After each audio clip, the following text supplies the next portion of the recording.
we're here again with Messy on Purpose. Messy on Purpose. And we're going to talk about toxic positivity. Which I'll be honest with you, when you brought this topic up to me, I was like, I don't even know what toxic positivity is.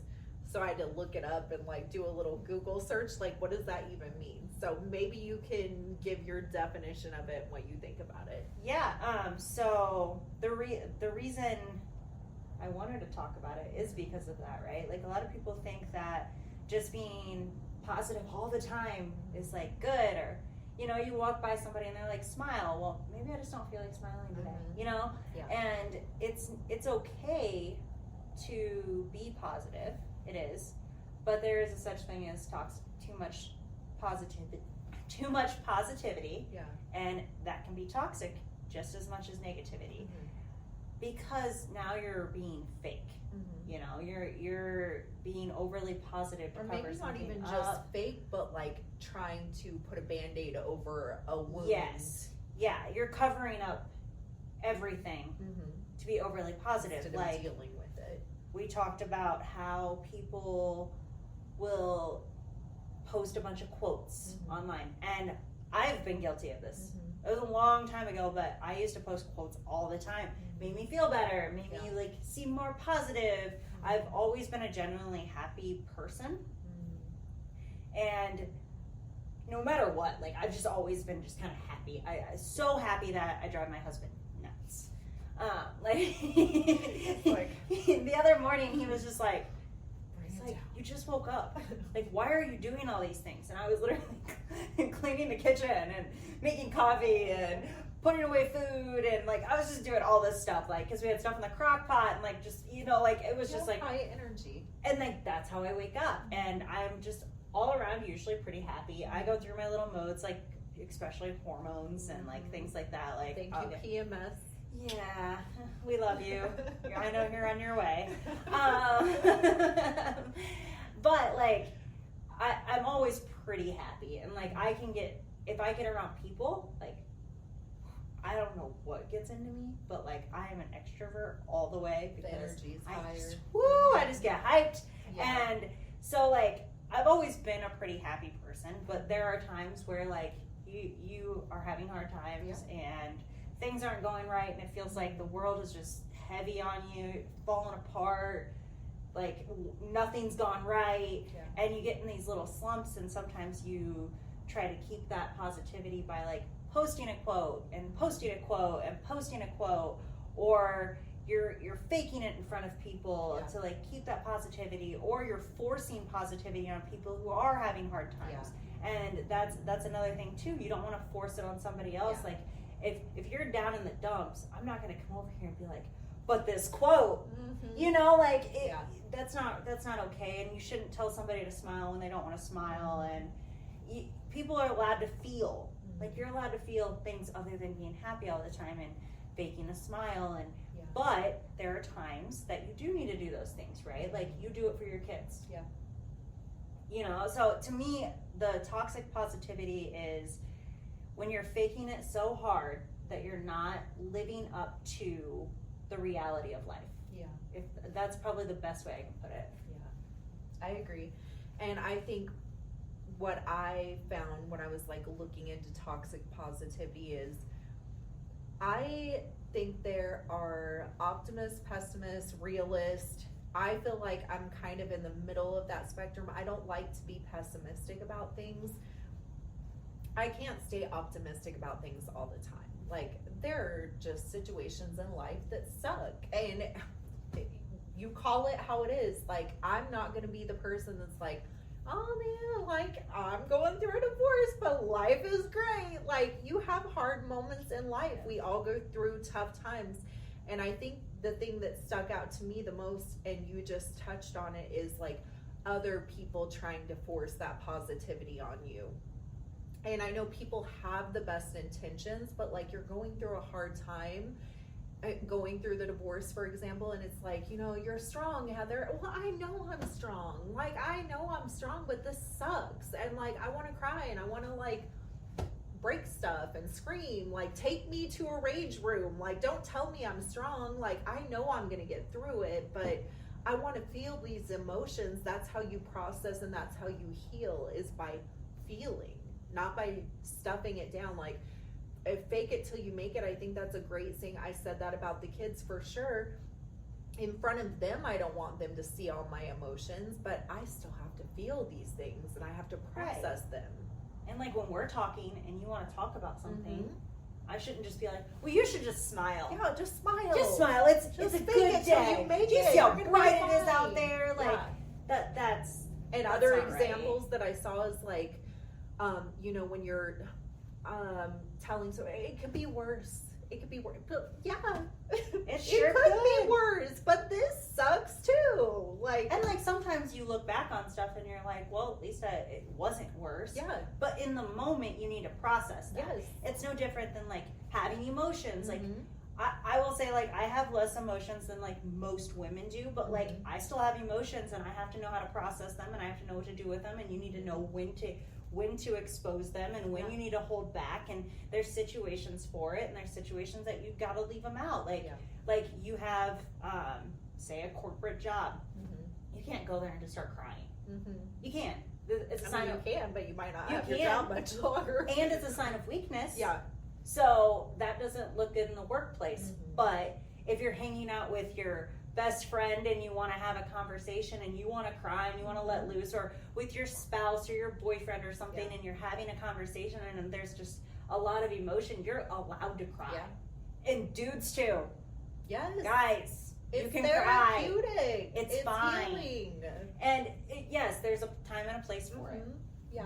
Don't do it in the middle of Walmart. Yeah. You know, like which there have been, I'm the emotional one. Hello, it's me. There have been times walking through Walmart that I wanted to cry. I mean, sometimes not for emotion. Just because it's Walmart. But speaking on that, like, it's, for example, when somebody passes away and people are so quick to be like, oh, they're in a better place, or they're not in pain anymore, you know, like, I hate that because you don't know. Or I'm sorry. Yeah, I know what you're going through. You don't, like, you may have been through something similar. You don't know what I'm going through. Like, there's a lot of ways that we push toxic positivity that I wasn't even aware of. And I was like, damn, this is common. And everyone does it.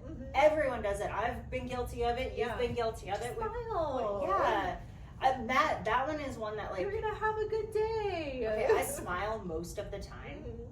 If I'm not smiling, I don't want to smile. There's a reason. Don't look at me and say that, because I'm going to look at you and just be like, you know, like, no. Yeah. I don't want to. And you just made it worse. Like, that's what it comes down to, is just leave people alone. But I think there's a fine line between trying to encourage somebody and, you know, it's hard in situations, right? Like, you have a friend whose family member has passed away, or somebody's dog or cat, or, you know, a family member is going through health problems. Like, sometimes it's hard to find the right things to say, and we will all fall back on like, oh my God, you know, like, you try to say, but it's right okay things, to say nothing, or just be like, I'm here for you. Yeah, tell me what you need, but if you don't need anything, like, this it's sucks. fine too. Like, yeah, and that's my response, because I'm super awkward when it comes to those things. I'm not good with funerals.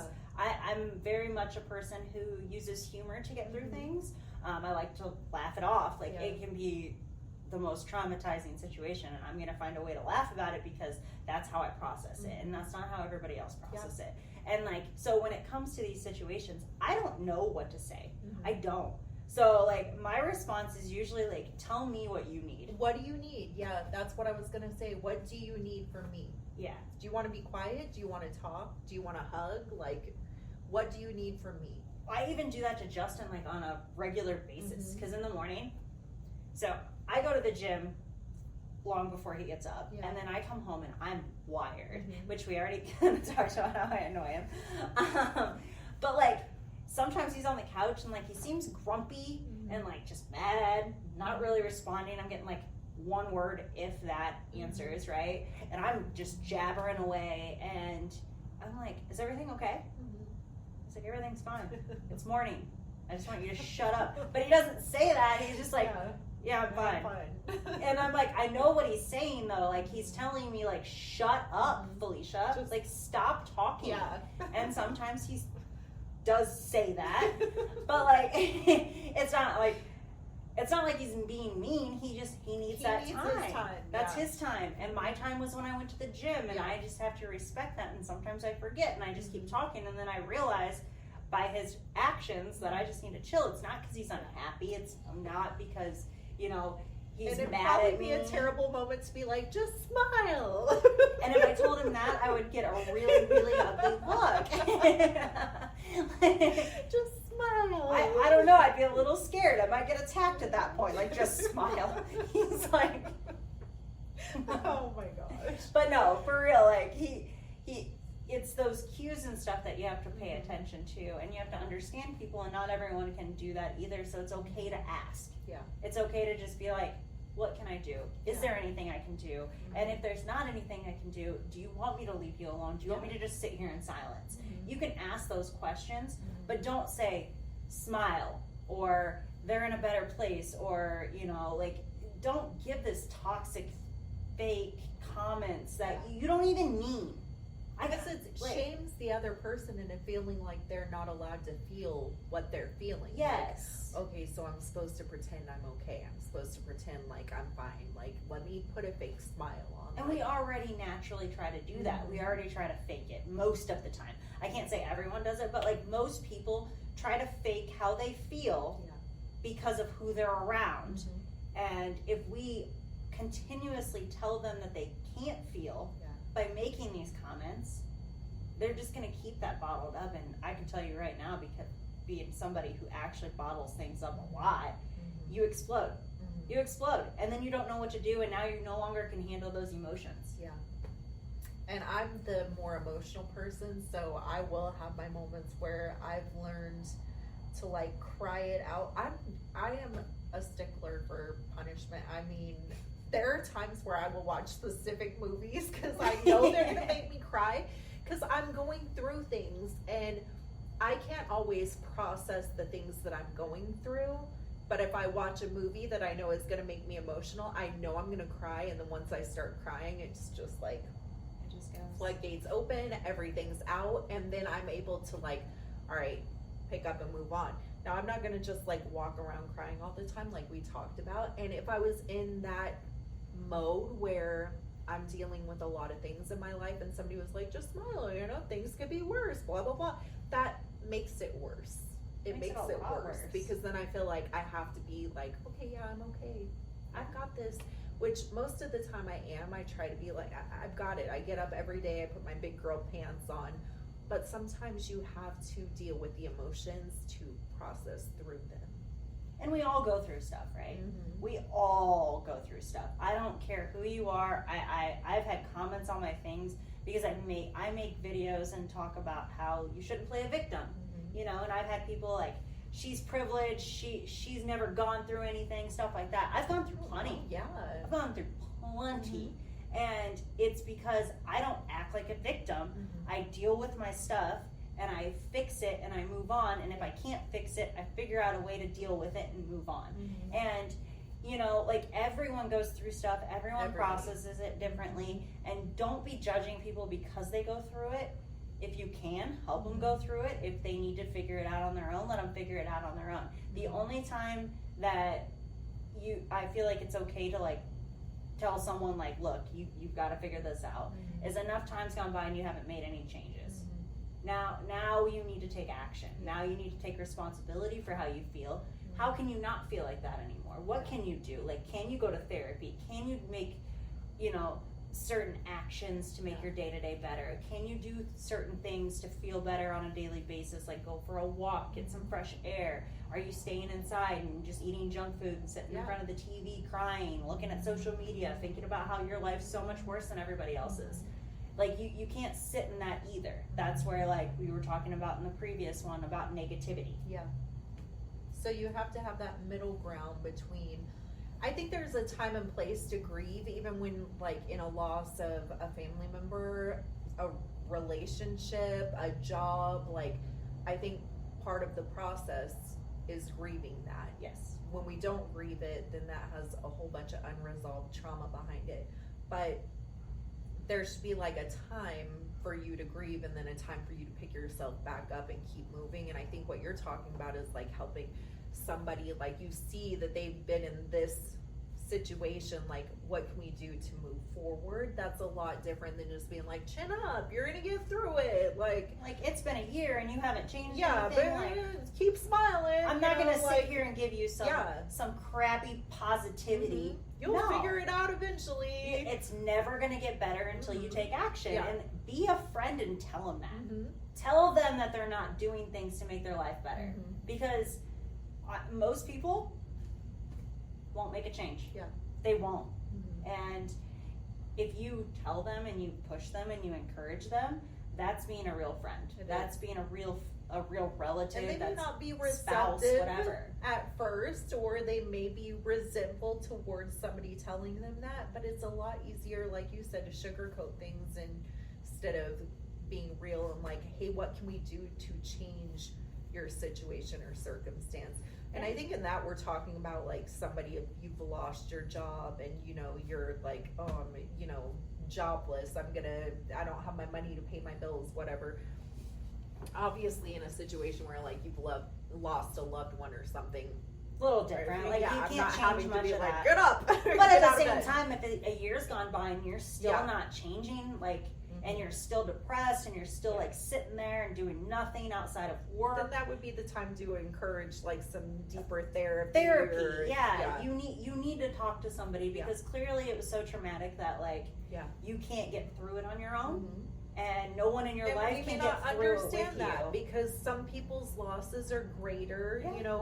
I can speak for my mom when it was hard for her losing her mom, but when she lost her dad, my goodness, she lost her dad first, and it was like a part of her heart was gone. So like the grieving process for different people is different based on the relationship and everything. Sometimes it takes a little longer, but I think if you see a family member or a friend really struggling to work through the hard situations in life, then you definitely want to encourage some things that could promote them moving forward. And it's okay to need help. And just don't sit in your house and wallow in self-pity and all of that stuff for too long. Like it's okay to take the time to grieve, but it's not okay to ruin the rest of your life on it. Like there's brighter days ahead, and that's not just positivity that I'm throwing out there. It's the truth, and you can't get to those positive days ahead without moving forward. And life throws a lot of things at you, not just deaths. I mean, there's losing your job, there's losses of many kinds. Losing your pet. Like I was a mess when we lost Remy, like, and it took a long time to get through that, but like you have to get past that, and there's still days that go by that I think about it, but it's not like I wallow in it. Like the first few days I lost it, and like I'm not much of an emotional person, but like I lost it. I was making eggs and literally dropped. Poor baby. I dropped like in the because I used to crack them and put them in the bowl. I'm starting to like crack.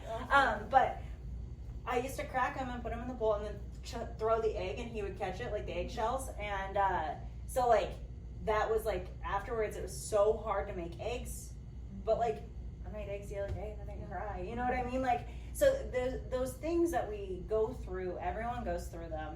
And everybody's been through stuff, whether you were a kid, whether you were a teenager, young adult, older adult, it doesn't like matter. Anybody that's been alive for more than a couple of years has gone through at least some stuff. Like it's a part of being alive. Yeah. Nobody has like a cakewalk from the day they're born till the day they die, just no adversity whatsoever. Everybody deals with stuff. Yep. And that's going to lead into another conversation we're going to have where we talk about hard times and the things that we go through. So, because we all have it, and but the biggest thing is just don't rub too much positivity on other people. It really does affect you overall, and it's not only you. You're pushing this positivity on this person instead of actually like being there for them, or you're doing it to yourself. Yeah. You're sitting here and you're like, I can't even tell you a quote at the moment. You got one? What I would tell myself? Yeah, like, a quote that you post. Lord, I don't know. I just see posts and I'm like, Okay. oh, this is a good one. She had specifics on another podcast. But anyway, like you have these like affirmations Yeah. or you know, these quotes on social media, and like it's good to have that positivity, but like live up to it, add actions to it. Don't just post it. Yeah. Don't just live into this fake world of positivity. Like live in the real world. Deal with your real problems. Take responsibility for your decisions and take action to get where you want to be, because life is supposed to be messy. And I think my stance on it is just find a happy middle ground where you're not letting the negativity overcome you. You know, deal with your grieving process, go through it, feel what you need to feel. Don't band-aid a wound with positivity. If, for me, like the positive affirmations and the quotes, they help me get through and they help reaffirm the things I already think and feel, but I definitely feel the negative emotions as well. I won't ever use a quote to try to cover up, you know, a gaping wound that I have in my life. I think the positive can be positive if it doesn't go to the extreme. Anything that you do to an extreme is toxic. You know, too much of a good thing becomes a bad thing. Yeah. So use the positive. Try not to push the positivity on other people. Sometimes it's nice to just be like, I'm here. What do you need? Instead of trying to give a motivational speech. And you can't always like tell people what to do. You can make suggestions, and it's their choice beyond that. Yeah, it's true. Tell us your thoughts on it. What do you think would be toxic positivity, and are you guilty of more of a negative mindset or too positive, or do you have a nice middle ground? And if you're here in Vegas and you want to come on and tell us a story, we're all for it. Just let us know. Send us an email at messy.on.purpose.podcast@gmail. Easy peasy. Easy peasy. Until next time. Bye.